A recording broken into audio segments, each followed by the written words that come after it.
Welcome, everybody. We're delighted that you chose to join us tonight. My name is Jan House, and I'm the health director at Fannin Better Living Center there at Fannin County. And we want to say hello to everybody and give you a little introduction on what we're doing tonight. This is a Zoom cooking class, and our friend Carin Lynch and her husband Ron, yay Carin, are here with us from Wildwood, Georgia, near Chattanooga. And Carin has done cooking classes for us before at the Better Living Center. She's done them live, and Roy and some of you other folks have been to those live classes. And she's also kindly agreed to do them on Zoom during this COVID situation. So if you have questions, you can write them in the chat. Yeah, you just go down below and click on chat, and you can write a question. And Carrie will be monitoring those, and she will ask them, or if I see them, I'll try to ask them. Our class will go until 8 o'clock tonight. And Carrie wanted me to be sure to entice you to stay for the whole time. We will be giving away one of Carin's new cookbooks for free. That's right. About in the middle of the class. And then there will be a second drawing. There it is, Carin. Show it again at the end of the class. So stay by. Thank you. And it's excellent. I have a copy. Carin has just published that cookbook. It's called Plant-Based Made Simple. And she'll include recipes tonight that she has in her cookbook. There will be gluten-free, high fiber, and whole grain recipes. Carin trained as a plant-based nutritionist from the Center for Nutritional Studies at Cornell. She was also trained in culinary arts at the Ruby International Cooking School through the Forks Over Knives plant-based program. Carin and Ron, her husband, are involved with the Light or Lay in hour and a half global health training, and we're just delighted to have her here tonight. Is there anything that I've forgotten? Anybody? If you have questions, be sure to put them into the chat. And Carin, before we turn it over to you, I'd just like to have a little word of prayer. There's a promise in the ancient scriptures that says, "Beloved, I pray that you may prosper in all things and be in health, just as your soul prospers." That's 3 John verse 2. And what that says to me is that God cares about every part of our existence, including our health. Isn't that precious? So we want to ask him to bless this class tonight, to improve our health, to teach us how to take care of these bodies that he has blessed us with.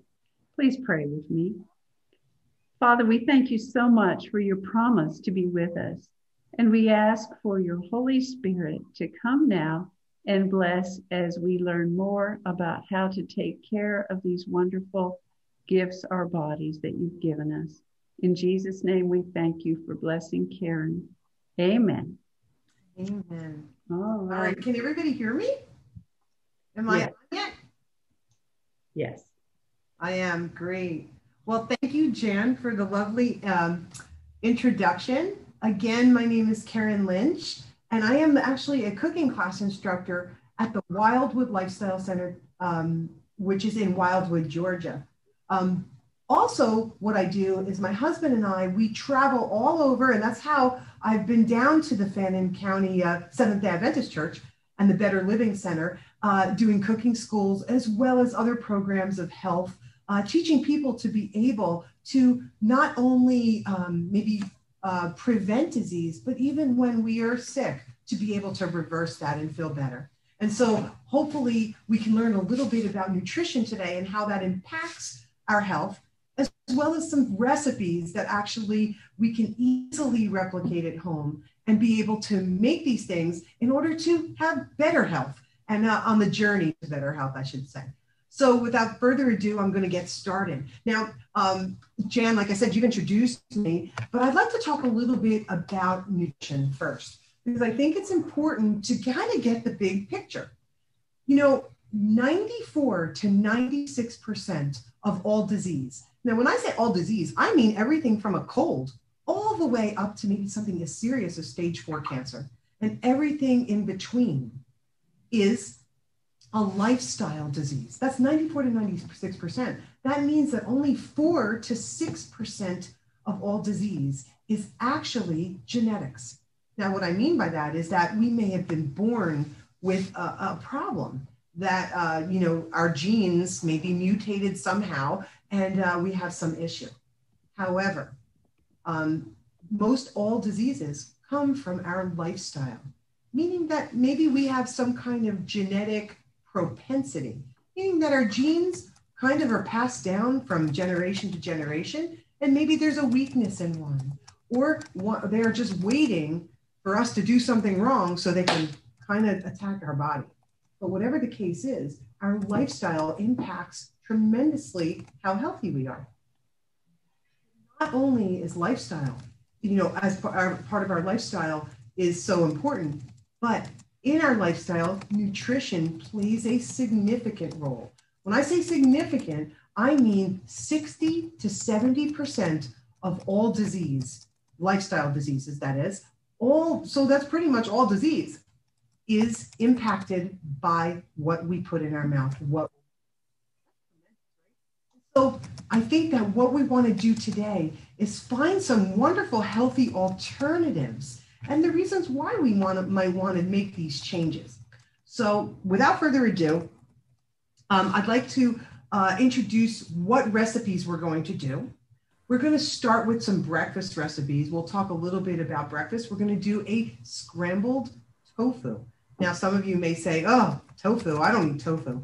But I'm going to let you know, tofu is a wonderful plant-based protein that can take the form of many, many types of things, whether it be like a meat replacement, or here today, we're going to be doing an egg replacement. And so this is going to be a great, easy way to make something like a scrambled egg, but healthier, because of course, we're not going to have the cholesterol and those things like that, but we'll talk about that in a minute. We're going to also do a tofu yogurt.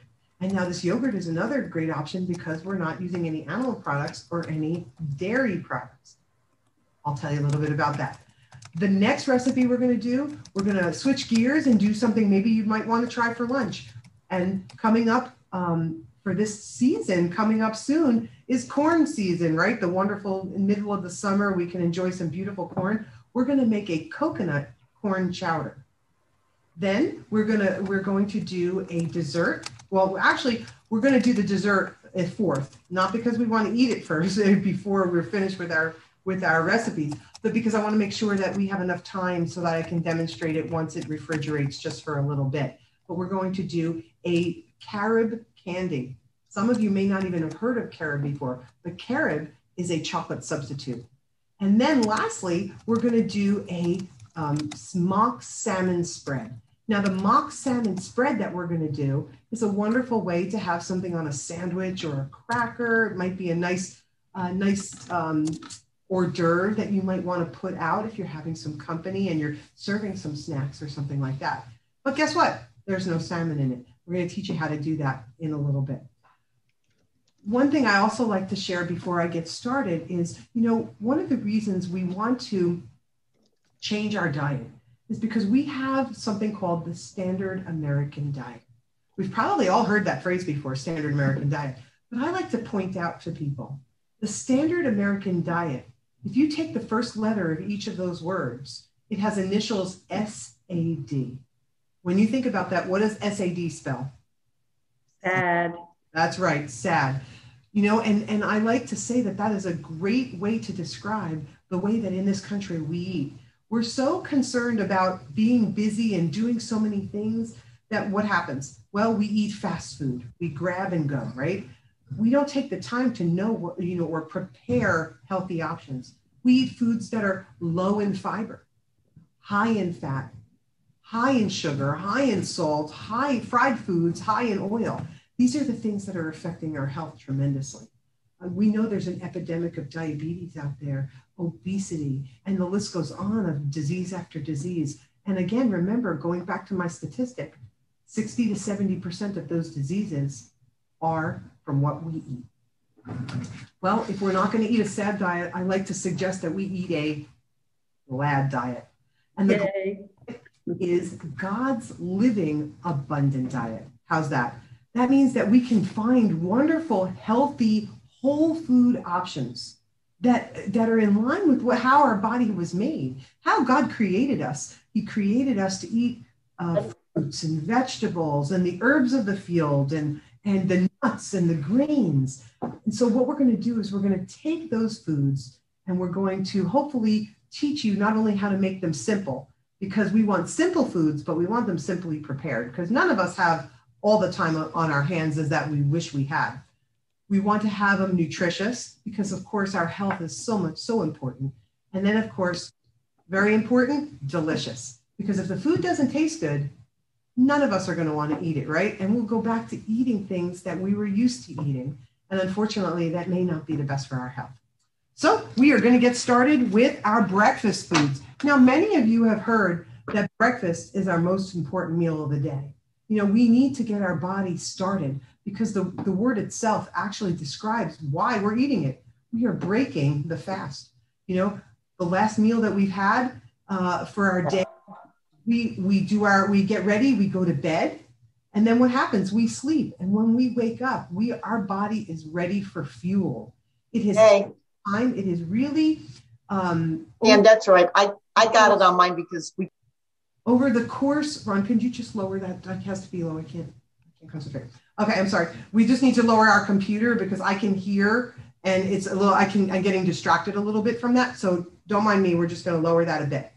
So about breakfast, we have to think about how our body over the course of the evening has done its recovery and its repair. What it's doing is it's restoring the cellular functions in our body and it's fixing things that we've worn out during the day. But guess what? When we wake up, it's ready for fuel. So breakfast, very important. In fact, we should be eating breakfast as our biggest meal of the day. Now you say, oh, Carin, I'm not even hungry at breakfast.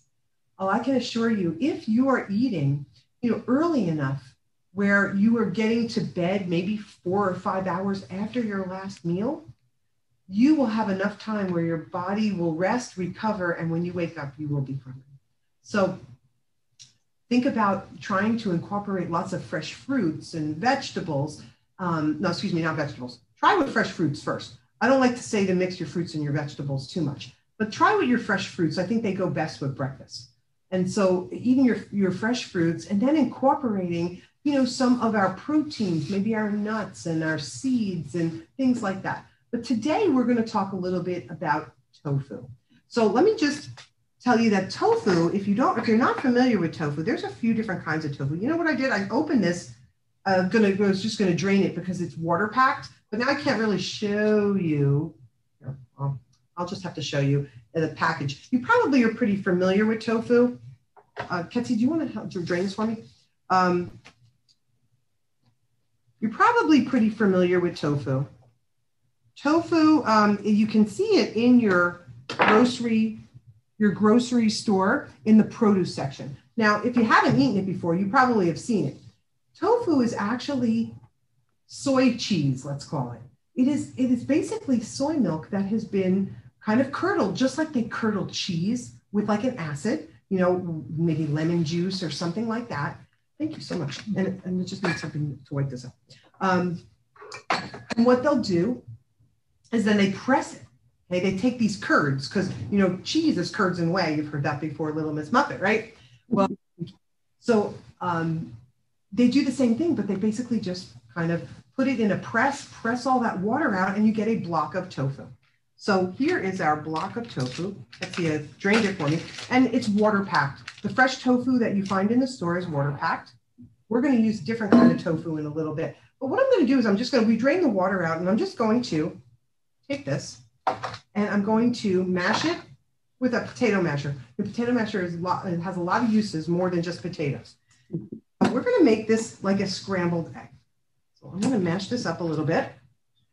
But I want to tell you a little bit about a tofu. You know, soybeans have 8 of the essential amino acids. Now, amino acids are considered the building blocks of our protein, right?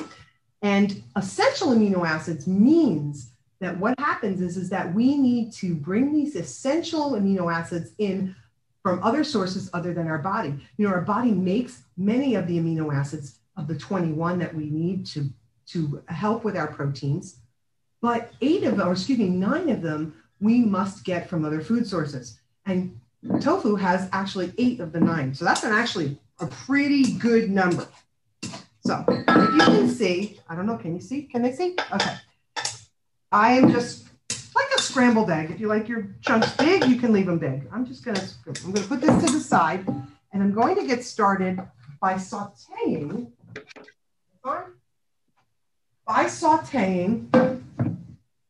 some onions. Now, this is kind of like you could throw any vegetables you want into your scramble. You could do it plain. I'm just going to throw a little onion in there, but you could also add spinach or zucchini or red pepper, green pepper, whatever you like to make this almost like an omelet in a way, or a mixed scrambled egg, right? So I have some chopped onion here, and guess what I'm sauteing in? A little bit of water. And you're going to say, Carin, what are you doing sauteing in water? Well, I'm going to tell you a little bit about why I'm choosing to use water instead of oil. You know, most people probably would use a little butter or maybe a little bit of olive oil or something. All right, we've got some water going here. I'm going to just stick this on the stove, and we're just going to get that going. The reason why that I am not using oil is actually, there's a couple reasons. Let's start with, fat calories. You know, oil is actually a processed food. They take, an olive is full of oil. But the problem is when we take the oil away from the olive, we've lost all the fiber, which kind of balances out the calories and the things like that. So what am I doing? Well, when we use oil, fat calories happen to have more calories than proteins or carbohydrates. And so they're like 9 calories per gram versus only 4, okay? So we sometimes get a lot of extra calories when we're using oils and things of that nature. But the health reason, that is a health reason. But another reason is that when we heat oil, there's something called the smoke point. Now, the smoke point is where the oil begins to change molecularly. And what happens is that it breaks down and becomes a carcinogen. So it becomes a cancer-causing agent. So when we hit it, and sometimes the smoke point can be as low as 325 degrees, which is not very hot when we're sauteing things on our stove. So it's something to be concerned. And the last thing, oils in general, especially processed oils, even olive oil and sunflower oil, safflower oil, canola oil, all of those oils, right? You know, there is studies that have been done that suggest that oils can actually clump the red blood cells, which can affect us, especially people with heart disease. So I, number one, don't like to cook with oil like on the stove. But the second thing is I try to minimize the oil that I use in other recipes. If you have heart disease, I would suggest maybe even taking oil out of your diet completely because it can affect cardiovascular disease. All right, so I hear my onions going. Now, if you use some water, you just want to keep an eye. We're just trying to soften these onions. You want to keep an eye because, oil doesn't dissipate during the heat, but the water will evaporate. So that's why I'm kind of keeping an eye, making sure it doesn't evaporate too much. And I can always add a little more water until these are soft. I'm just actually going to add a touch more because I'm not going to be paying attention back there because I'm going to be actually mixing our tofu now. So I've already mushed it up. I like to say I mushed it up. I'm going to add some seasoning. Now, if you're following along, I'm going to add something called chicken style seasoning. Now, this chicken style seasoning is actually just a mix of herbs, kind of onion powder, garlic powder, a little turmeric, which I'm going to tell you about in a minute, and a couple other things in there, maybe a little bit dried parsley. And together we'll make almost like a brothy flavor if you mixed it with water.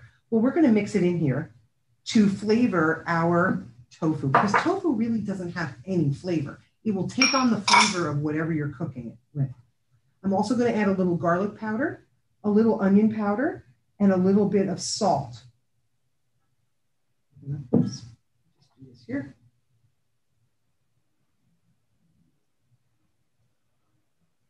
I'm going to be using something called yeast flakes. Now, these are nutritional yeast flakes. They're actually a food condiment that you can buy in a health food store. That's usually who has it. And it kind of gives like just a little bit of a nutty, creamy kind of flavor. It just adds actually almost even a cheesy flavor, if I would say, I would go as far as to say that. And lastly, let me just check my onions. Oh, they're looking good. I just like to get them a little bit softened before I put the tofu in. You don't actually have to if you want to. You could have mixed them in if you want. The last thing that I'm putting in here is turmeric. Now, if you've heard of turmeric, turmeric is a wonderful herb. Well, it's actually a root. I shouldn't call it a herb. It's a root. And it makes like a great yellow color. So I think the first part is the culinary aspect. We want to make this look like eggs. I'm going to just add just a bit more water here. Just because I'm not done yet. But they were just about done, those things. And it's going to, as it heats, you're going to see here, it's kind of like a little bit of a yellowish color here. When we heat it up, you're going to see it's going to really have a nice yellow color like a scrambled egg. But the other thing is that turmeric has some great benefits. It's anti-inflammatory. Now, when we're talking about the standard American diet and people with lots of like disease, you know, disease is classified as inflammation in our body. And so we want to reduce inflammation. Turmeric is a great way to reduce it. All right, so what I'm going to do now is I mixed all my seasoning in. I'm just going to put this right in the pan like I would do some scrambled eggs if I mixed up my eggs. And I'm just going to, I need to turn my back on you, but my stove is behind me. I'm going to turn this over to Ketsia. Look at that, Ketsia. And put that there. All right. Put my recipe back over here. Put that oil. There we go. So I'm just going to lower this a little bit. You probably want to keep this about on medium. And if you just stir it up a bit, you're going to see, I'm going to show you in a minute. I just want to heat this up a bit more, but it will really take on the color of like a scrambled egg. You'll see that in a minute.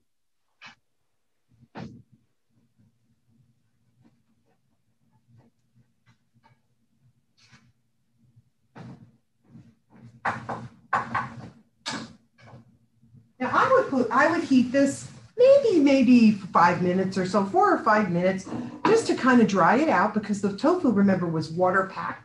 So it'll dry it out a little bit. It'll still stay moist, but it'll take some of that moisture out and make it a little more the texture of a scrambled egg. And I also want to get the flavors really melding together. So as I mix this in and heat it up, the turmeric as well as the onion powder and the chicken style seasoning, all of that will kind of really, really become vibrant flavors in this. But I will show you. I'm going to show you because it really is coming together nicely. Can you see this? Can they see this, Ron? Yes. All right. You can see here, looks like scrambled eggs, doesn't it? So I'm just going to stick this back on here. And I have it down now to about medium because can't really pay attention to that while I'm talking to you. So we're going to let that, we're going to let that just warm up just a little bit more. And that is our scrambled tofu. How simple is that? Does anybody have any questions? Comments, questions, anybody? I had one comment from Jan. She said that turmeric is an anti-inflammatory herb. Herb, it is an herb. See, I called it a root, but it is an herb. No, herb root. I just wanted people to see the spelling. Oh, okay. And also, it's a mood enhancer. You know, if we take turmeric, right, and we use this in our morning meal, it will help us to be in a good mood all day. How's that? Wouldn't want that. It's like kind of like an antidepressant herb. How's that? Is that why you feed it to me all the time? Yeah. I don't know if they can hear you, Ron. Is that why I feed it to him all the time? Anyway, all right, we're going to move on to our next recipe. But please, if you have any questions, go ahead and type them in the chat. because Ron will interrupt me and I will answer your question right here. Oh, Ron's bringing my next recipe. Thank you, Ron. Camera operator and assistant extraordinaire. All right, so we are still on breakfast because remember, it's the most important meal of the day. We are going to do a tofu yogurt. I'm actually going to turn this off because I've learned when you cook on an electric stove, you turn it off, the memory lingers on, doesn't it? Oh, we have a question. Comment. I think somebody else is talking to you. I've heard that turmeric needs to be accompanied by pepper. Oh, that's a great question. You know, there are some studies out there that there were, at least we know one study which suggested that pepper would help increase the absorbability and the effectiveness of turmeric. The answer is yes, it does. However, there is something else that is more important, I believe, than just the black pepper. We don't necessarily need the black pepper because it also can be absorbed well. It needs a fat. A lot of times here at the Lifestyle Center, when people have issues where they are taking turmeric, we ask them to actually mix it in with some kind of almond milk or soy milk or one of the plant-based milks, cashew milk, something like that, because of the fat. The fat helps the effectiveness of the turmeric as well. Now, my husband has done some research on that.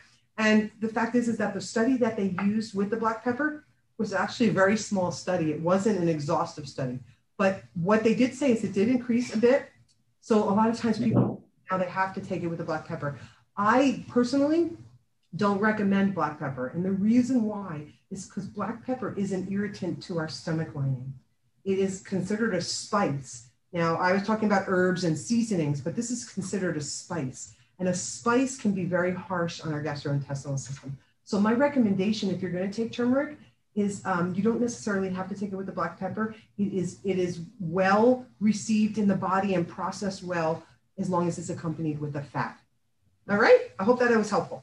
Another question. No, it's not a question. A comment from the camera. I would also add that the thing with the turmeric is that the healing property is the curcumin. And if you take the curcumin in high doses, which you can actually have that extracted from the turmeric, can actually also be considered a spice, and then it can affect you as well in a negative. It actually can hurt your stomach and taken in large doses. Okay, so Ron was just reminding me as well that taking it in large doses can still be an irritant to our stomach lining as well. So we want to make sure that we are balanced with what we are doing. All right, so our next recipe, and I'm cutting this off, and I should have turned this around first. We are using, and now I've got some water here. I'll have to do it this way. All right. This is also another tofu, as you can see. This is a silken tofu. Now, silken tofu is a little different than the bean curd that we just used for our thing. I'm just going to turn this off. All right. We are our script here. Let me show you one more time. What do you think? Looks yummy, right? Yeah. Smells yummy. All right. I wish we had smell-o-vision. That would be so helpful, right? So the next thing that we're going to do is the tofu yogurt. Now, the bean curd that we used for the tofu, for the scrambled tofu, was actually, like I said, bean curd. And it's a little bit of a firmer. I use an extra firm. You could use firm if you find that in your grocery store. But this is a silken tofu. Now, a silken tofu is actually processed with a little more water. It's a little finer process. So it's not the kind of tofu that you've probably seen people cut up and saute in a stir fry. It's more for things like smoothies or puddings. We're going to do it with a yogurt today, desserts, things of that nature. This would be the tofu that we would use because it would actually make it a nice, creamy, smooth, pudding or whatever. So this is such a simple recipe. Anybody can do it. We're going to start with our silken tofu. Now, silken tofu is actually shelf stable many times. There are silken tofus that you can find in your grocery store that are in the refrigerated section, but in the health food store, you may find this brand. It's called Mori New. It's a pretty famous brand, and it is the one that I use all the time because I can actually buy some and put it on in my pantry, and then when I need it, it's there. I don't have to run to the store. So even if you actually Whole Foods, I've seen has this. I have seen it in Whole Foods. So you just, if you have a Sprouts near you or a Earth Fair, I think that's some of the names of those stores, you'll be able to find silkened tofu. All right, so I just added this to a blender. By the way, I'm using a high-speed blender. This is actually a Vitamix, if you've heard about Vitamix. It's one of my favorite blenders that I use. But if you have like a Ninja or a, what's another one? A Ninja or NutriBullet, BlendTech. These are ones that are also on the market too that are high speed. They may work very well too. But I love the just the power of the Vitamix. It actually has a 2.2 horsepower engine. For if there's any guys out there, lower in your kitchen, right? We're going to start with our tofu. We also have here some cashews. These are raw cashews that are not roasted, not salted. You can easily find these in the store. Now, you notice though that I've had these in water, and there's a reason for that. The reason is, for three reasons, I should say. The first reason is that we're going to be putting these in the blender. Cashews are a wonderful substitute. Not only are they a good protein source, but they also are very creamy. All right. So we are going to just blend these up. So softening them is very helpful. Oh, do we have a question? Well, it's kind of a comment. So there's a comment talking about that the recipe says that it's extra firm, but the tofu is actually an extra firm. This is an extra firm silken tofu. That's the difference. You could use a firm. I think probably when I write these recipes, I write extra firm because that's always my go-to. I very rarely buy, unless I don't have extra firm, I'll buy firm, but I don't usually buy soft or medium tofus. I just find that I could utilize extra firm and firm for almost anything I make. So many times I just buy firm or extra firm. If you have firm or if you have medium tofu, this will work just as well too. The problem is though, is that they have the softer they are, they have more water in them. So it may not firm up as well. That might be part of thing. But I use the extra firm, but use whatever you have. I like making recipes easy. Make them your own. All right. So cashews, number one, we want to make them blendable because we don't want gritty yogurt. That wouldn't be tasty, right? The second reason is because, and this one you might understand if I talk a little bit about beans for a second. Many times when we make beans on the stove, we will soak our beans. And why do we soak our beans? Now I can ask you, but I won't be able to hear you. But the reason why we soak our beans as well, because they can kind of make us a little windy, right? Windy or gassy, and we can get a little bloated. Sometimes we get a little stomach ache because, they cause us to have a little gassiness. Well, the reason why is because beans, seeds, and nuts and grains have a protective enzyme on them. And the enzyme is called phytic acid. Now, phytic acid, if we're eating it, causes a little bit of that discomfort, right? But there's another reason why we want to soak our nuts. The reason why we soak them is because phytic acid actually prevents us from absorbing minerals like magnesium and iron and calcium and things of that nature. So important that we're eating healthier. We want to eat these healthy things, right? So when I say soaking them, I mean that we should soak them in water, and they could be cold water, tap water. Overnight is best, but at least 2 hours will get most of the phytic acid off of the nuts. So I'm going to ask, Ron jumped up, so he's going to help me, if he could just rinse these. And so you just drain them and rinse them, and we're ready to use. All right, we are going to add some berries. I'm today using some strawberries. These are some organic wild berries, and they're actually frozen. I find that sometimes we can't always get actually blueberries are not exactly in season yet. So when they flash freeze vegetables and fruits, they freeze them at the peak of freshness. So we're going to use some organic blueberries. We're going to use those. We're going to just dump those right in. Get our cashews in here as well. Cashews are actually a naturally starchy, I call them a nut because we treat them like a nut, but they're actually a fruit. Cashews are naturally starchy. So between, blending this up and then refrigerating it, we're going to have a nice texture of a yogurt. It's like maybe if you bought like a Dannon or a dairy yogurt, not a Greek yogurt, because that'd be a little thicker because they kind of actually drain a lot of water out of that. but this is going to be more like a regular, regular yogurt that you would get in your grocery store. All right, so then what are we doing? Well, we're going to actually put a little salt. When we do something that's a little sweet, we need to sometimes balance the flavor and bring out a little bit of that sweetness. So just a pinch of salt, some lemon juice, a little bit of vanilla. That's kind of optional. I like it in there though. And then we're going to add a little sweetener. Now today I'm using some raw blue agave. There are a lot of sweeteners, a lot of liquid sweeteners out there that are healthier choices than refined sugar. I find that raw blue agave is very sweet, so so you use a little less, and so it becomes a little bit lower glycemic for people who are watching their blood sugar and the spiking of their blood sugar. It's a little bit lower glycemic. You could use honey in this recipe. Maybe maple syrup might be a nice option for you, but something will just give it a little bit of a sweetener.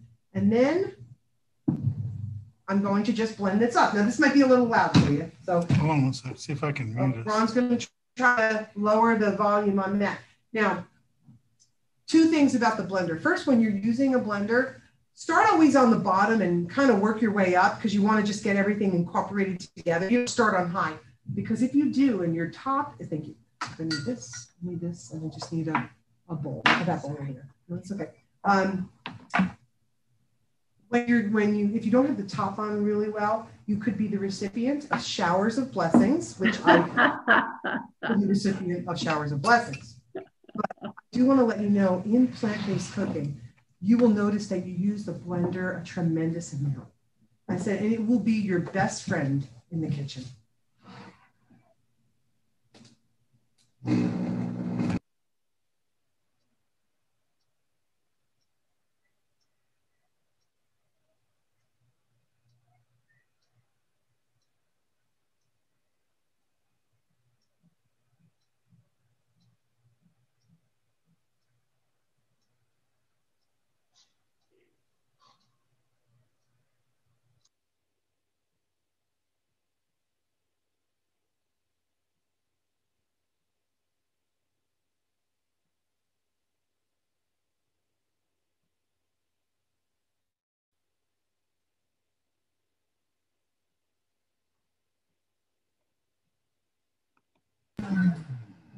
When you're blending nuts, can you hear me? Okay. Yes. Blending nuts, make sure you're blending them. If you have a high-speed blender like this, maybe 30 seconds, 40 seconds at the most, because we want to make sure that they, like I said, they're not gritty. If you have a regular blender, it might take you a little longer. Just check it, test it, because you want a nice smooth consistency of yogurt. All right. Yes, question. I must have missed this way back, but the question was, does the acid on the beans cause your pots to have a brown spot? This thing. As far as I know, I don't know the phytic acid if it does that. I've never actually had, that's the first time somebody asked me that question. I don't believe so. I don't think it's going to affect that, but I'm just saying what I think. I don't know that for sure. Something that we can look up though, and maybe I'll be able to answer that question, down the road if I can find some research on that. So I'll put it on the sideline. Ron can make a little note of it, and I'll check that out. How's that? So if you see here, here is our yogurt. Nice, quite blue, right? That's what blueberries will do for you. Mm-hmm. Blueberries, what a beautiful antioxidant. And antioxidants are important, especially when we're trying to fight disease. Lots of phytochemicals, lots of phytonutrients, and these are wild blueberries, which are even better than regular cultivated blueberries. Now, there's something that I'd like to share with you about yogurt. Many times people purchase yogurt, not just because it tastes good, because this really does taste delicious, but because it has a health benefit. If you were here, I would be asking you to answer this for me. But since you're not here, I will tell you what it is. The health benefit is that it is a probiotic. That means that they use a live culture to actually, help with our gut health, okay? Help the good bacteria stay good and to get rid of the bad bacteria in our system. Well, we could make this just like the health benefit of a regular dairy cultured yogurt. We are going to add something called acidophilus. Now, acidophilus is, I hope this melts good. I actually, this must have been a little moist in here. So I'm just going to crumble this up a little bit because it comes like a powder. It's not powdery. It must have been, like I said, a little moisty. So I'm going to add this in. Acidophilus is actually a probiotic. And you can buy this in your health food store, and this will help with your gut health. It'll give you that benefit. But it also, what it does is it actually cultures this yogurt a little bit. So you're going to get that little bit of a twang, I guess. Now you're going to wonder, why didn't you mix that in, Carin, with your blender? Well, there's a reason why. The reason why is because the acidophilus is, it gets deactivated by heat. And because this is such a powerful blender, putting that in there could actually warm the acidophilus and cause it to really, deactivate, and we wouldn't get that benefit. Another reason this acidophilus is good is because it's actually going to give you, yogurt has a little bit of that little twang of an aftertaste, right? That little bit of tartness, let's call it, not sourness, but it's like kind of a little tart, right? This is actually going to do that as well. So we're going to mix that up, and all we need to do is refrigerate this. You could eat it like this now, but if we refrigerate it, it's going to thicken up just a hair, and it's also going to really bring that flavor. The acidophilus is going to start acting, and it's going to bring you that little bit of tartness that you expect when you're eating a yogurt. Is there any questions about that?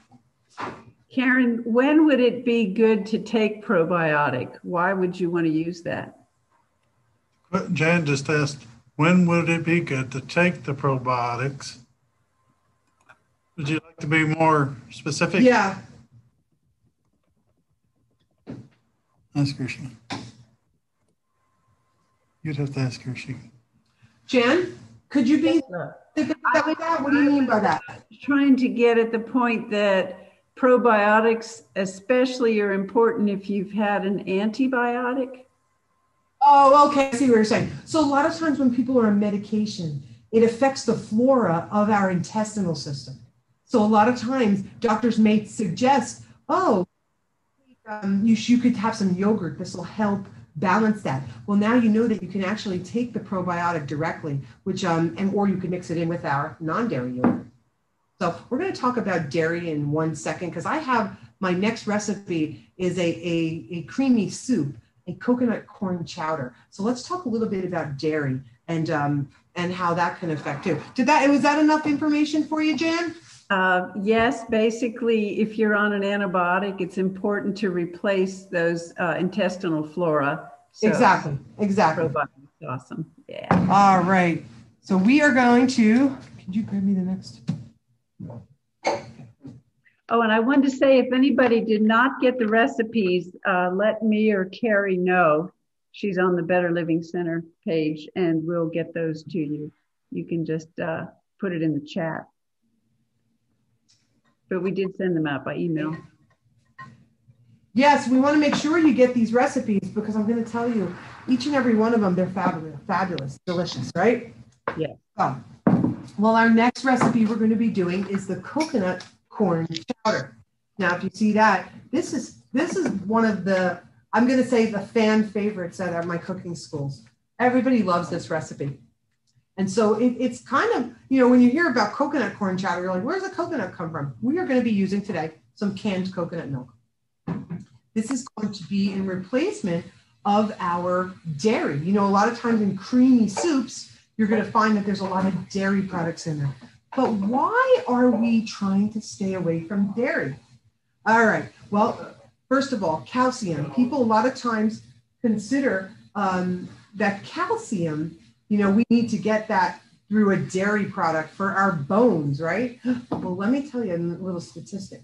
They've done studies about nations all over the world that drink dairy products, after, the age of weaning, like maybe after you're a toddler, as adults and growing up. And they find that the nations that do that, which are usually Western cultures, such as the United States and Canada, and a lot of the European countries, have a much higher instance of osteoporosis. It's because the calcium is not properly absorbed in our bones through dairy products.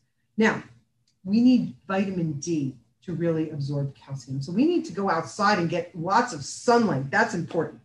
So let's talk a little bit about milk for 1 second.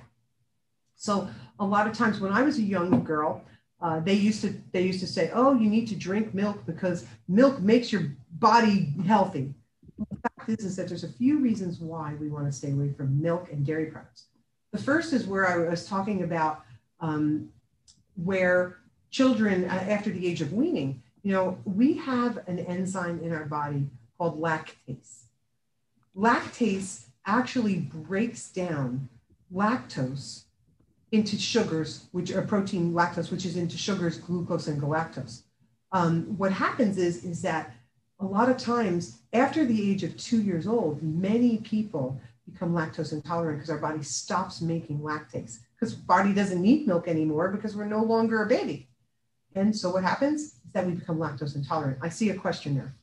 Well, it's just a comment. But someone said that they were anaphylactic to milk proteins. They've been living dairy-free and surprisingly easy and lots of alternatives. Oh, look at that. In this country especially, and most countries nowadays, there are tons of milk alternatives. One of the favorites, and it's actually in my cookbook, is oat milk. Okay, my husband loves oat milk. It's his favorite. But there's almond milk, oat milk. I mean, I'm sure many people have tried some of these. Rice milk. What else? We have cashew milk. One of my favorites is walnut milk. I bet you've never had that one before, but it's delicious. And it's an easy, the recipe in my cookbook, I have the cashew milk. You could exchange those cashews for walnuts and you'll be pleasantly surprised how delicious that milk is. Macadamia nut milk. What? Macadamia nut. Oh, macadamia nut milk, Ron said, but that could be a little pricey. That's all right. We're going to start this coconut corn chowder by using, where's the water? There's a thing of water there. We're going to actually, thank you, drain and rinse these potatoes. I think you might need to get a colander here. And we're going to find a colander. So hang on for 1 second. Well, there's the thing for the nuts. I don't think we can do that. We're going to find, there's a colander here? All right, we're looking for a colander. Hold your horses here. All right. Somebody mentioned almond milk too, Roy. That's I'm listening. Almond milk is another choice. Oh yeah, almond milk. I thought I said that one. I'm sorry. Almond milk. I think that a lot of times people start with almond milk because it's pretty readily available. And of course, a big one that I didn't mention, soy milk. Yes. Talked about the tofu. We can also get those amino acids through the soy milk as well. So while they're draining our potatoes, we've just taken some great potatoes and we've chopped them up. We have about 5 cups of potatoes. We're going to just put them in a pot and we're going to soften those along with some onions. And I'm going to add some of our seasonings as well. We're going to add a little of that chicken style seasoning, some garlic and onion powder, which I have here, and some salt. We're going to put these together and we're going to just get our potatoes nice and soft. So, Ron, you ready? Oh, we can put them right in here. Put this on high.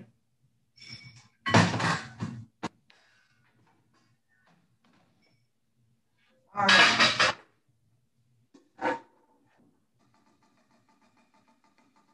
Now, I have actually kept the skins on the potatoes. And the reason why is because we get added vitamins and minerals in that and also added fiber. So I think that it's always good if you can keep the skin on. They get nice and soft in here, so I think it's fun. All right, we've got some water. We are going to put 3 cups of water in our potatoes, some chopped onion. Get the rest of these out of here. And our seasonings. Onion powder, garlic powder. Wait, I think just at least onion powder. I'm sorry, just onion powder. I thought it was garlic powder. Sometimes I mix the seasonings in the same thing together, but that was just onion powder. The chicken style seasoning that we mentioned again. Make sure that goes in nice. That's going to be the flavoring of our soup. And a bit of salt.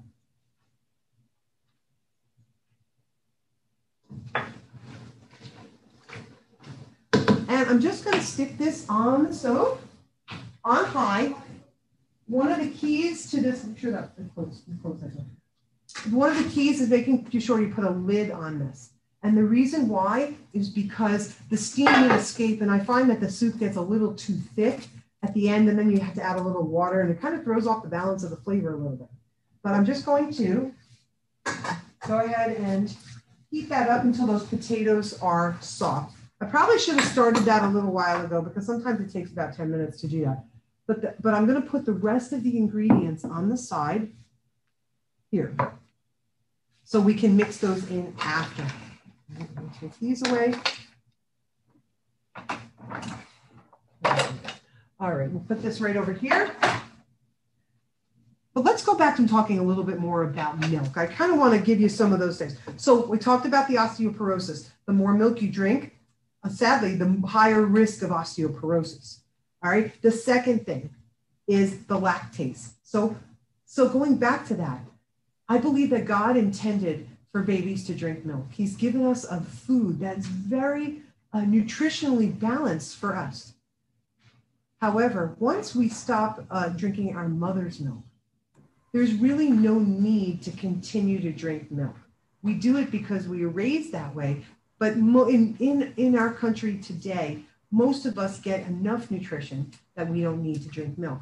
I do want to mention, though, that in other countries, they do sometimes lack nutrition and nutritional foods.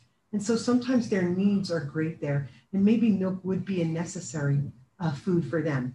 But in our country here in the United States and in any, most of these first world civilized Western cultures, we actually do not need to drink milk because we get plenty and plenty of protein as well as other nutritional factors. Now, speaking of protein, one of the things that in dairy products is very interesting is that there is a protein in milk called casein. Now, casein has been studied, and if you've ever heard of the China study was probably the most exhaustive study on plant-based nutrition ever done worldwide. In fact, it was 20 years worth of studying people in, I forget how many countries, 47 maybe countries around the world, and they came up with about over 5,000 variables to support a diet that is plant-based rather than an omnivore diet, which is plants and meats and dairies and eggs. So a plant-based diet, which is what we are promoting here tonight. Now, in this study, though, casein was found to be a significant cancer-causing agent. They found that children studied in the Philippines, especially who have contracted cancer at a very young age, they have linked it back to the protein in milk called casein. So there's another reason why we may not want to continue drinking milk into our later years. Also, women who actually drink 8 ounces of milk, that's only 1 glass of milk a day. 1 glass of milk a day can increase their risk factor for breast cancer by 60% higher than women who don't drink milk. That's a huge, huge, huge, increase, 60%. I see a question. So unsweetened almond milk. And the question is, I think, why put sugar in it? Why do people put sugar in it? I think sometimes people, it's just, I personally, I use unsweetened almond milk. We actually, if we don't make our milk, we can buy an organic one at Costco. I love Costco, by the way. It's my favorite store. So they have like an organic silk almond milk, and I use that sometimes. And I use unsweetened. I think that sometimes people, we have a tendency in this country to have a desire for things very sweet, okay? Cookies, cakes, candies, and processed foods. Processed foods, when they put things in a package, they need to preserve it because it's sometimes on a shelf for 2 years, by the time you get it. So what happens? Well, they have to make it taste good rather than cardboard. They add a lot of sugar, they add a lot of salt, they add a lot of oil. These are things that obviously are tremendously damaging to our health. But I think what happens is our taste buds have a desire for sweet. We desire it. So this kind of just gives it a little sweetness. I'm just going to guess that is the marketing strategy for the sweetened almond milks and other sweetened plant-based milks. Any other questions? No. All right. Carin? Yes. May we do the first cookbook? Oh, I'm sorry. Let's stop right here. That's a great idea. Excellent. I'm going to turn that over to Carrie. And Carrie, you're muted, dear. Perfect. Yes, we have a cookbook. I don't know if people can see me or not. Yes. This is Carin's cookbook, and it's wonderful. And we have names in the drawing bowl, our festive drawing bowl. And I'm going to pick one. Here we go. And the name is Maureen Sneed. Ah, so Maureen. Yay. So if you just put your mailing address in the chat to Better Living Center, I will be sure that you get it. Or I can get it. Hey, what is who won? Maureen Sneed, my neighbor. Yay, Maureen! Yay. I hope you enjoy it. It was a labor of love, I have to tell you, to write that book. So I to tell you a little bit about the book, since we've taken a minute, it's 209 pages of all plant-based recipes, but I've also included some health information, some food information. I've also included full color pictures for every recipe. And also if you're avoiding certain things like soy or nuts or oil or what other things did I put in there? Soy, nuts, oil, gluten. And gluten. If you're avoiding any of those things, I've marked those recipes so you'll be able to look at them, as well as I've also made sure that if it's a 30 minutes or less, we can actually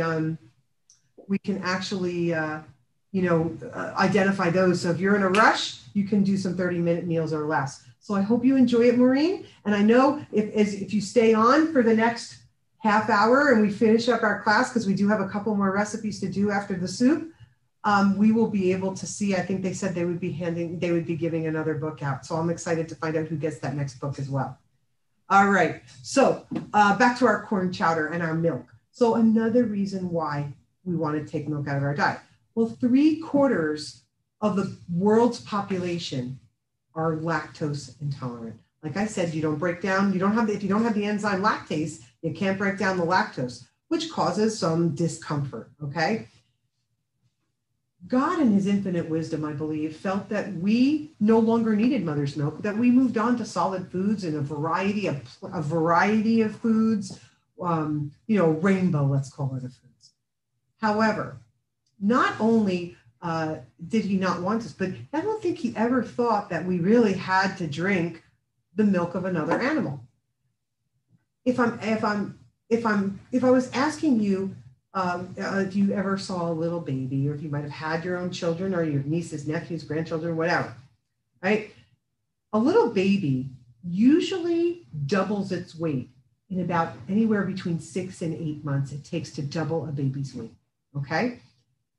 For a baby cow, a calf, who drinks its mother's milk, which is cow's milk, which is what most people are drinking here nowadays, a baby calf only takes a month to double its weight. So the difference is that it's a much higher amount of protein in the milk. Well, let's even go farther down. What about a baby rat? Now, we don't drink rat's milk, right? However, a rat doubles its weight in 4 days because it has 49% protein. So our milk has approximately 4% protein. As we develop from an infant, into a toddler, into a baby, into a toddler, God knows that we need to develop slowly to have our brain function properly. He didn't expect us to, become little monster babies, in 1 month, doubling our weight. And so he knows the development. He knows the right way. And a little rat obviously could double its weight. It doesn't have the same capacity as we do, right? And neither does a cow. And so if we look at that, we can see that, mother's milk is what was made for us. These other milks, again, in other countries, we may have a need for nutrition like that, but I want to tell you that in our country, there's so many alternatives that we can try and use just like regular dairy milk. So at any time that I cook and I find a recipe that may not be completely plant-based, Maybe it has some dairy in it. I can put any of those plant-based milks in there and it will work tremendously well. So we are going to use the coconut milk. I'm going to actually just put this aside. I'm going to check right now and see how my potatoes are going. They're not boiling yet, so they are just not ready. So we're going to have to let those go. I'm going to move on to our next recipe. So Ron's going to go ahead and bring that for me.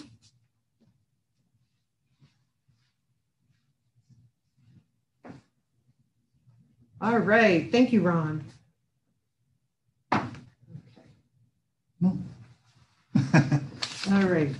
So here we go. This recipe is our dessert recipe. Now I'm doing this ahead of time because I'm going to want to put this in the freezer, and to harden this up. We are going to make a candy. We're going to make actually a carob candy cluster. Now today, for the ease of it, I'm actually going to make this like a bark, like when they make peppermint bark and you kind of can break it apart into pieces. That's what we're going to do today. We're going to make this in the bark. But this recipe I've done in, actually, I'll show you in my cookbook, in the picture. Aha. Can you see it? I put them in these little, these are like mini cupcake wrappers. And I put the candy right in there. And this was great for like a baby shower, a bridal shower, if you were bringing like something for that, or some kind of dessert. Maybe you're having the ladies over for a brunch or something and you wanted a sweet treat. You can fancy it up. You can also put this into a brownie pan or like a little square cake pan. But I've always lined it with some parchment paper because we don't want it to stick. It makes it much easier to pull right out. If you don't do that, it's hard to cut it out. You don't want to wreck your pan with a knife. So I put the parchment paper in, pour it in, put it in the freezer, and then I cut it into squares, almost like a fudge in a way. But we are today going to use carob. Now, you may not have heard that. You may have heard about carob, but if you haven't heard about carob is a chocolate substitute. Now, why do we want to stay away from chocolate? Well, why not chocolate, right? People say, oh, but Carin, my doctor told me that chocolate high in antioxidants.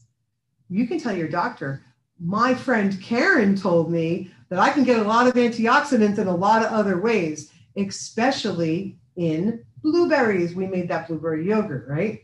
Well, there's a few things that I want to tell you that do affect us with the chocolate. First, a lot of chocolate is made with dairy. Milk chocolate, that's why it's called milk chocolate, has dairy in it. We just talked about some of the things about dairy that might be a concern for us. Okay?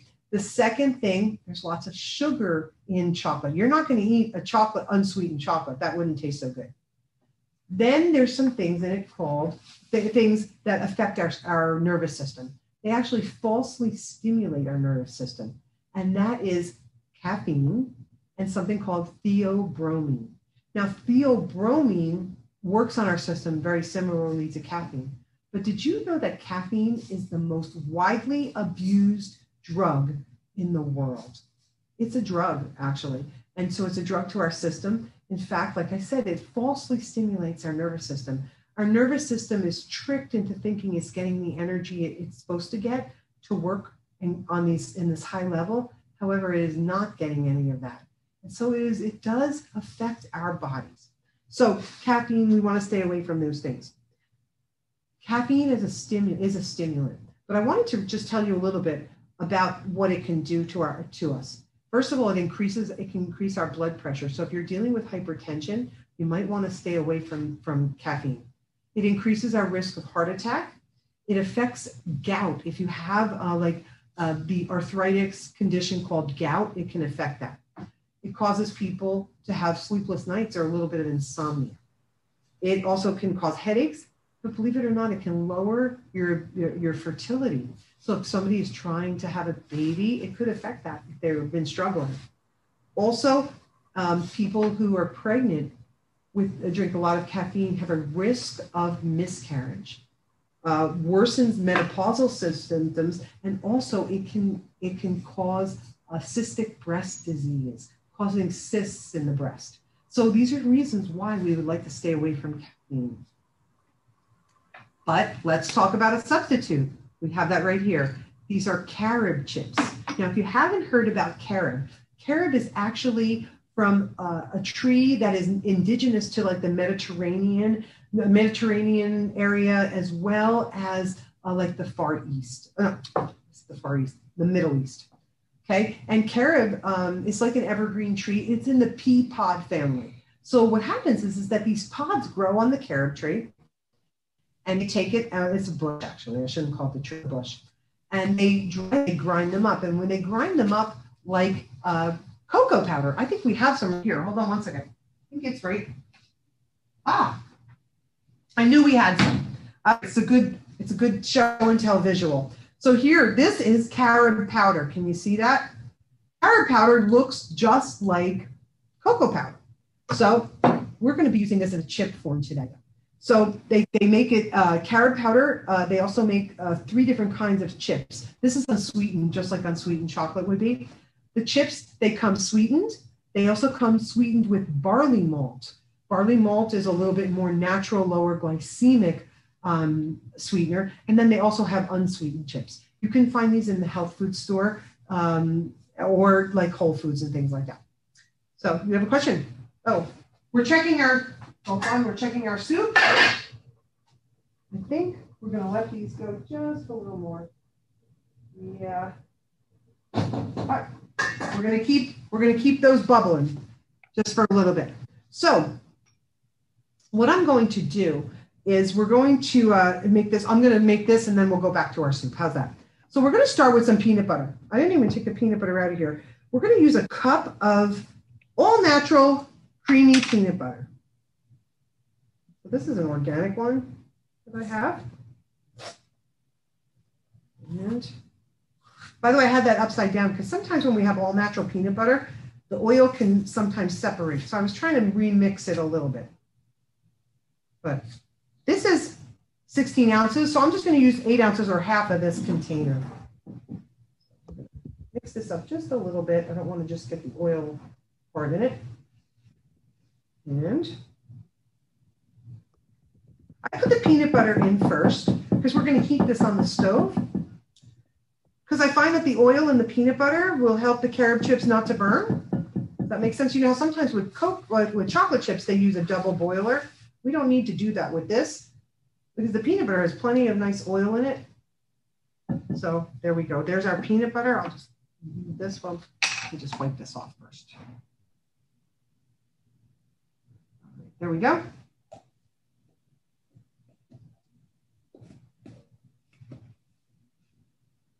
And I'm going to take my carob chips. These are 2 cups of carob chips, 1 cup of peanut butter.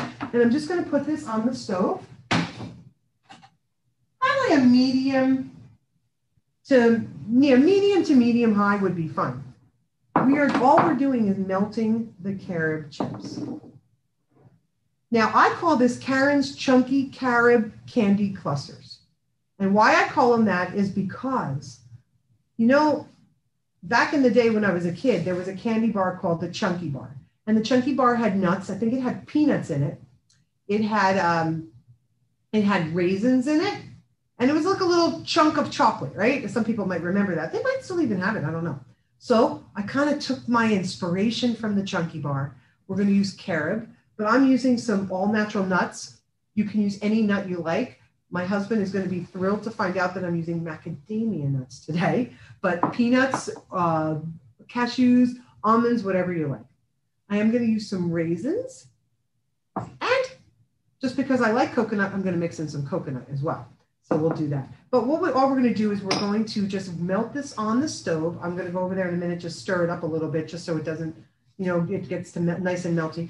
I'm going to mix in these, whatever mix-ins you want. Now, if you don't like raisins, don't put them in. You want to change them into those craisins or those cranberries, you can do that. The nuts, your choice, with nuts, without nuts, whatever nut you like. Coconut, in or out, that's up to you. So, move this over here.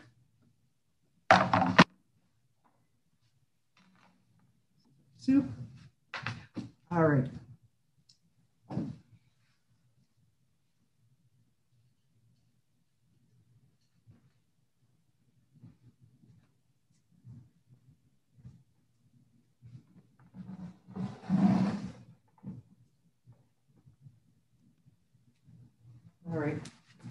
I want to come back over here because I feel bad that I have my back to you. So I was going to ask you if anybody has any questions, but Ron's not at the computer. So if you have a question, type it in and he will let me know. But talking about carob, let's talk a little bit more about carob. So they grind up this thing and then they can make it into like the chips or whatever. They grind up the pop.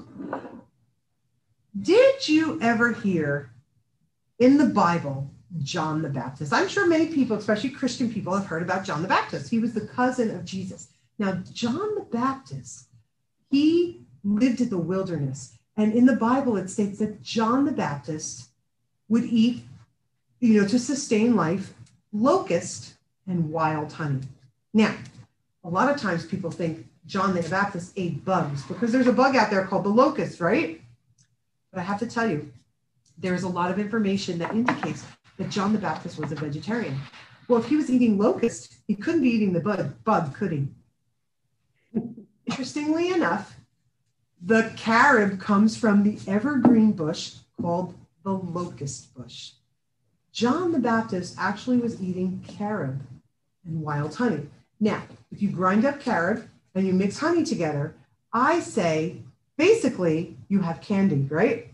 Sweet and chocolate together equals candy. And I say John the Baptist must have had a sweet tooth, right?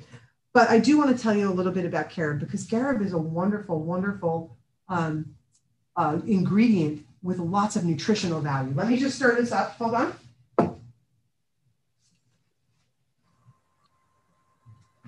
Oh, it's starting to melt.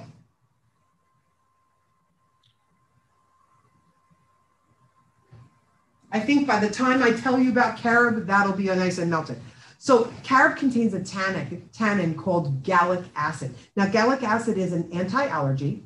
It is an antibacterial, an antioxidant, an antiviral, and an antiseptic. All right. So it's got a lot of great properties to protect us. It helps improve digestion, carob does. It lowers bad cholesterol, which a lot of times people have a lot of cholesterol issues in this country. It has been known to be preventative for people who may do things and have a susceptibility to lung cancer. Also, it has been preventative in cervical cancer. It is used in treating diarrhea. Now, worldwide, diarrhea is the #1 killer of children under the age of 5. I don't want this to burn, so hold on. It's not going to. We're close. All right. I got a couple of questions. Oh, we got some questions. All right. So what I just want to tell you about the diarrhea, and then I'll take those questions. So what I do, even with children, I suggest that people mix some nut butter, like peanut butter or tahini is like a sesame seed paste, or almond butter or something like that, with some carob powder and some honey. You can make this into like a little candy ball. This would be a great way when children get diarrhea, because children's gastrointestinal systems, we see children, and that's why Pedialyte is so popular, because children tend to get sick and tend to get diarrhea. And so this is a nice, healthy, natural way to combat diarrhea. Go right ahead, Ron. Well, somebody asked if they melt like chocolate chips. We were told that they do, as you were demonstrating. Then there's otherwise known as C5.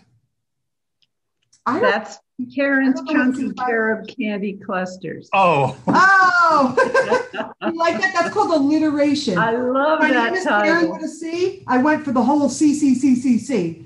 Nice, perfect, Jan. Yeah, it really had me stumped there. I was like, I'm going to have her stumped. The next question is there an ebook version of your cookbook? I love that you asked that question. I'm going to tell you that we are working on a Kindle version. We have just recently put it out on Amazon, the book, so it's available on Amazon now.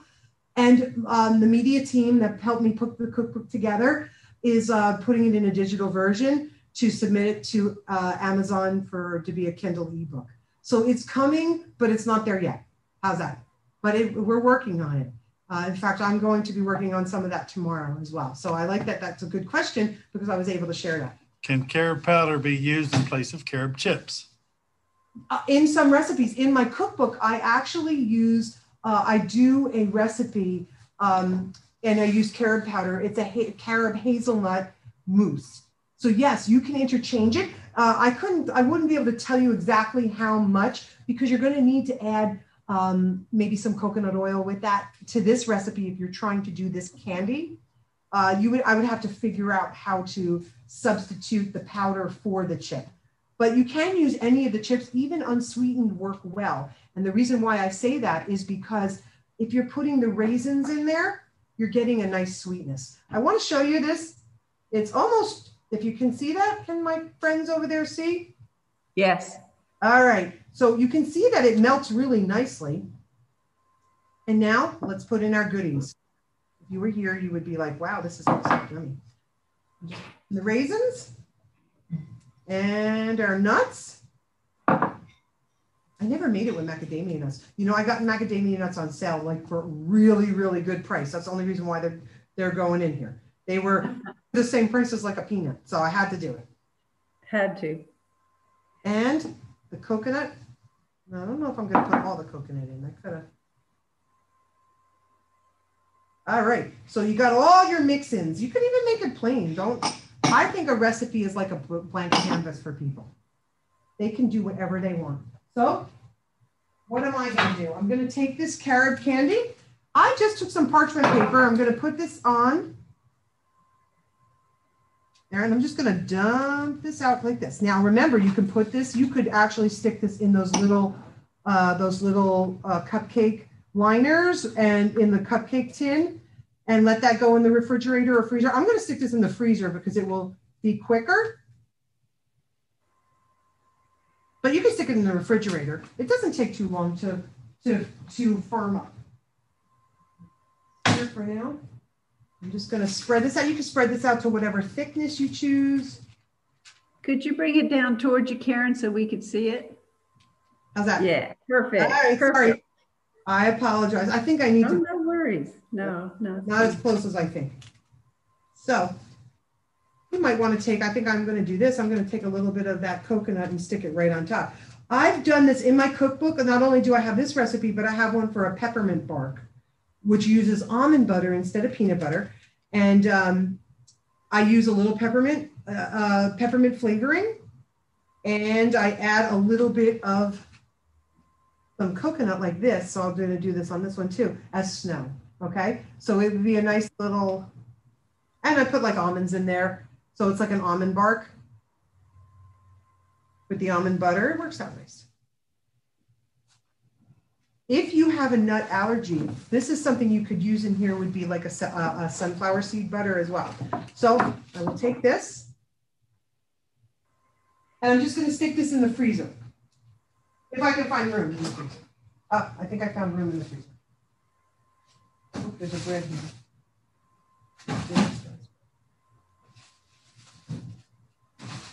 All right, here we go. Oh, it fits. Perfect. I wanted to do that ahead of time because I want, okay. So we're going to go ahead and I just want to show, you know what I need here? Let's do this.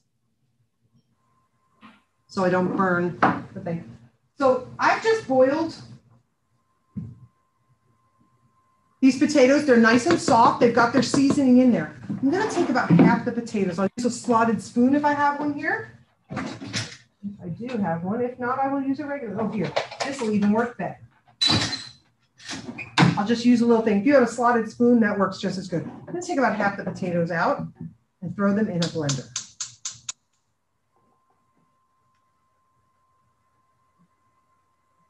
You get a little bit of the broth in there. That's fine. That's no problem. But we want to leave about half those potatoes in. At this point now, what I'm going to do, I'm going to add the coconut milk. And coconut milk you can buy now in like Walmart, anywhere in that Asian section. I like the Thai kitchen coconut milk. This is like an organic coconut milk. And I think that it just has good flavor. It works well with every recipe. It is my favorite. And that one is at Walmart. Actually, Costco. 6 cans on sale usually together for the organic coconut milk. See, I told you I'm a big Costco fan. I'm going to blend this up now.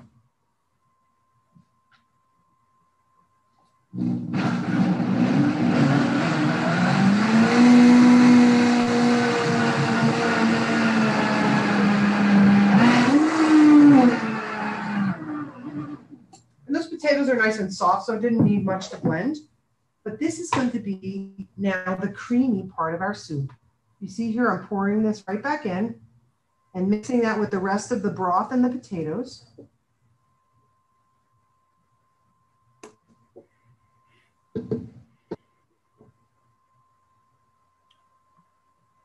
Oh, okay. Oh, this looks so good. You know, my husband, who's at the camera or at the computer, it's his favorites. One of his favorites, right? Okay.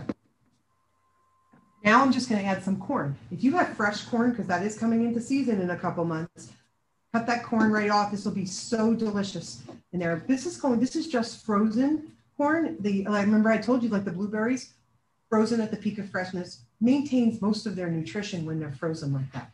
This is an organic corn. I always purchase corn organically, and the reason why is because of genetically modified corn. It runs rampant. There's 88% of all of our corn in the world is genetically modified. So now we've got this beautiful creamy soup, and I'm going to add, this is the key, this is wonderful in the soup, dill. Dill just brings out the flavor here. I never thought to put dill in this, but when I found this recipe, it was perfect. So I'm going to add some nice dill in there and put this together. And you're going to see, I'll show you this in a moment.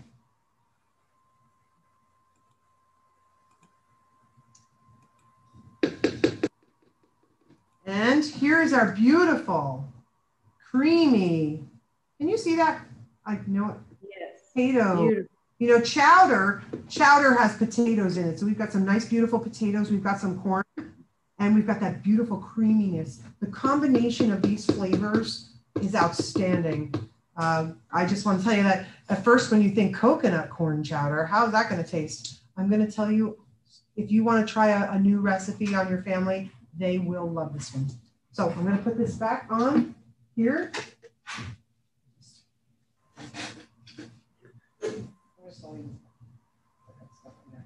Okay, and I think we're ready for our final recipe. I'm going to move these over here. And I'm going to grab our last and final recipe. You know, Ron is kind of running the dishes to the kitchen, so he will be back in case there was any questions. But our last and final recipe, today we're going to be doing a raw recipe. Now, you're going to say a raw recipe, what is a raw recipe about? Well, you know, most of the nutrition in our food should come from raw foods. Raw foods meaning as grown foods, fruits, vegetables, things that haven't been cooked. Now, that's because it will maintain most of the enzymes and all the vitamins and the minerals. You know, if you think about it, when you cook, just say something like asparagus, right? What happens? Well, when you steam it, the water turns yellow or green. It kind of gets like it's almost like all the vitamins and minerals have kind of fell out of the asparagus into the water.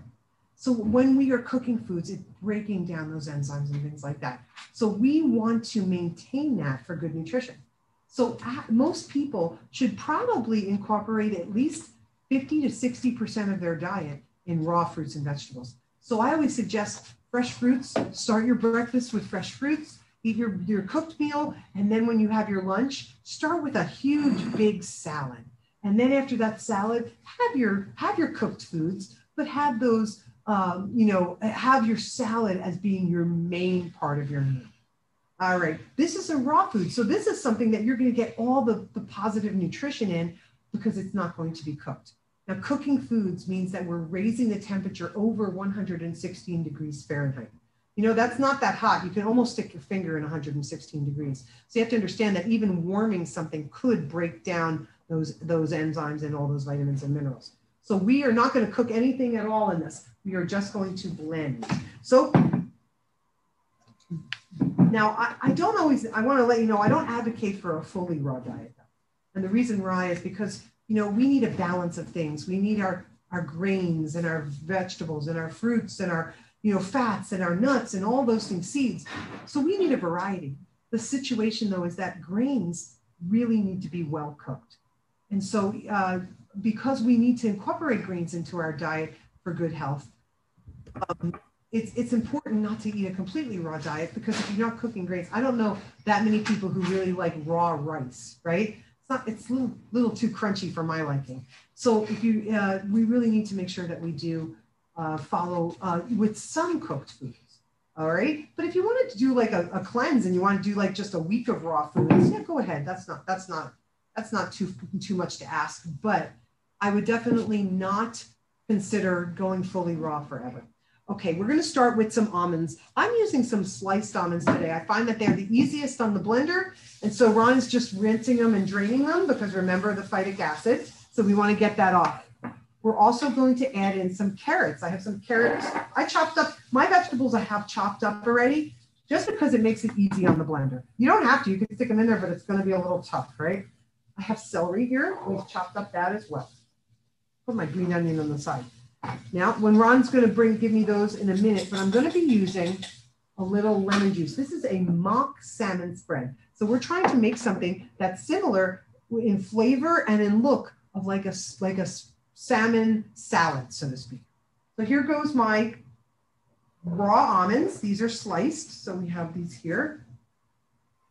If you had regular almonds, you could put them in, if you had whole almonds, you could put them in your food processor and just blend them up and crunch them down, and it would make it easy to do as well. I had the opportunity to have the sliced.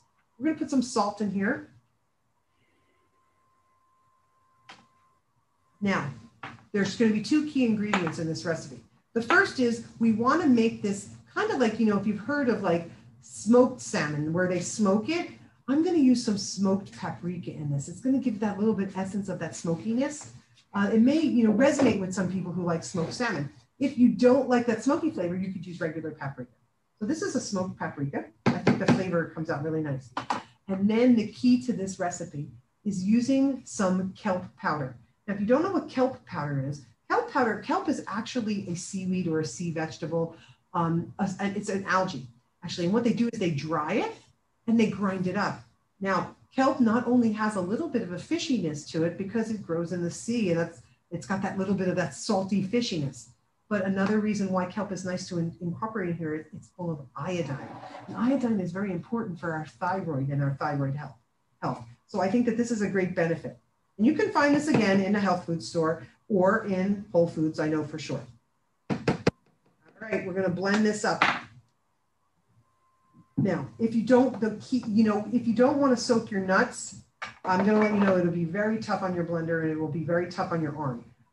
The Vitamix itself has something called a tamper. The tamper is actually like a plunger that goes all the way down. It can help mix your foods in there without touching the blade. So I will be using this because this will help me mix my vegetables. Because you see, I didn't put any water or anything in here. I have a little bit here in case I need it, but we're going to see if we need it or not. Well, let me just put a little drop in there, just a little bit. I'm not going to put all of it. I'll put about half. All right, and that's in your recipe, the water. So let me start. We're just going to press this down.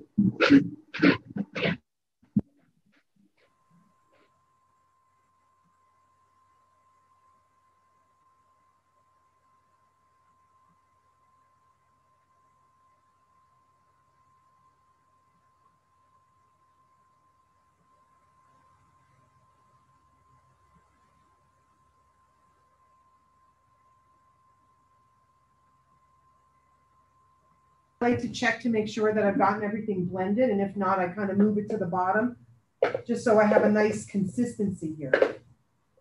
Yeah, I have a couple of the almonds on the top, so I'm just going to press them down, get them close to the blade, and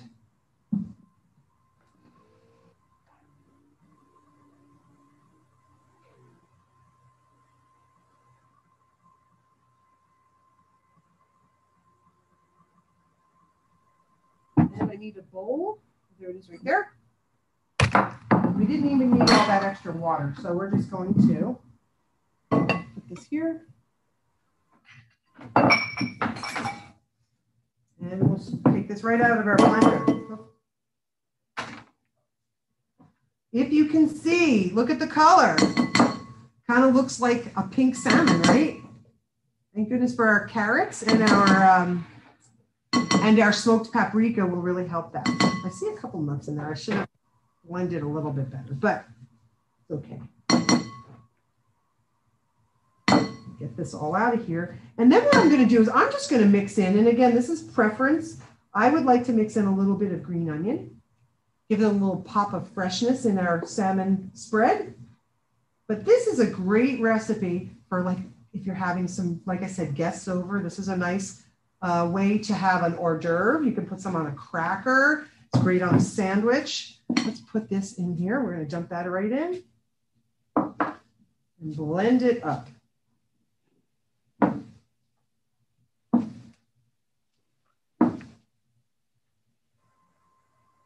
I want you to see this. Can you see? Here, move him. I don't know why I call my blender a him, but he's a him. All right. There is our salmon spread. This would be wonderful on like a whole grain bagel with maybe like a plant-based cream cheese. You know, they have them out there. Plus, there's many recipes out there that make great cream cheese. You could put and then put a little bit of that salmon, and you kind of feel like you're in like the Northeast where they bagels and lox. No, bagels and lox. How's that? So they do that in New York. I'm a New Jersey girl myself, and so I understand the language up there. I just can't speak it. All right, our Legos and box. Here we are. That is our salmon spread, and look at how nice that is. It just spreads. You can refrigerate that, and then really bring the flavors out. The last thing I'm going to do is I'm going to go get that candy out of the freezer so I can show you how you can just break that. Oh, Ron's going to get that for me because I think we're out of time. I did go over by 5 minutes. I hope everybody was patient because I know that there's another cookbook coming. But we're just going to get that out right now, and I can show you how'd it come out. Looks good. There is our candy. You can see that it hardened up nice. So all I do, this is the easy way. Just break it up like this into pieces, right? And you've got some beautiful candy. You can actually put this out too and display that. All right, well, folks, it has been my pleasure to be online with you in this virtual class. I wish you were all here because I have to tell you, it's a blessing to have people being interactive and part of the class that I can see. You know, Ron can see all of you on the computer, but unfortunately I can only see the camera. So I'm not getting to see all of you, but I want to thank you. I want to thank the Better Living Center and Fannin County Seventh Adventist Church for inviting me again to present another healthful cooking class. May God bless all of you, and I thank you so much. I'm going to turn this back over to Jan. Thank you. Thank you so much, Carin. We're all giving you virtual applause. Thank you. I hear you. And we wish we were there so we could help you with that 5C candy. Oh, yes. Now we have one more book drawing, and I'll turn it over to Carrie for that. Okay, I have a name. All right. And it is Katie Westbrook. Oh, boy. Well, congratulations, Katie. Who's it? And Maureen. Katie? Katie. Congratulations, Katie. Thank you so much. I look forward to looking through the book, and thank you so much for this class. I've learned so much. Oh, good. Amen. I'm happy to hear that. All right. Well, I'm going to ask Pastor Rusu if you would have a short closing prayer for us, and we'll sign off. Now, if anybody has any questions, you can always call me at 770-328-4777. I'm going to put that in the chat. Thank you so much, Carrie and Ron, for this excellent cooking class. We have all enjoyed it. Thank you, Jan and Carrie, for organizing it. It was a pleasure, and I'm sure it tastes wonderful. So I guess everybody's going to eat something now after you have stimulated appetite. But before we close, let's have a prayer. Dear Father, we thank you so much that you care for every aspect of our life, that you care for our health, our physical health and spiritual health. We thank you for the wisdom and the knowledge that we can receive to know how to live a healthy life. We ask you to continue to guide us give us a power of will if we have to overcome some bad eating habits, and help us to know you better and better. In Jesus' name we pray. Amen. Amen. Thank you again. Thank you, Carin, and thank you everybody for coming. And we do plan to have Carin back again. Maybe it'll be face-to-face next time, Carin. Okay, Roy, we'll let you know on the ebook. And if anybody needs anything, feel free to leave it in the chat, or you can give me a call, and we will wish you good night.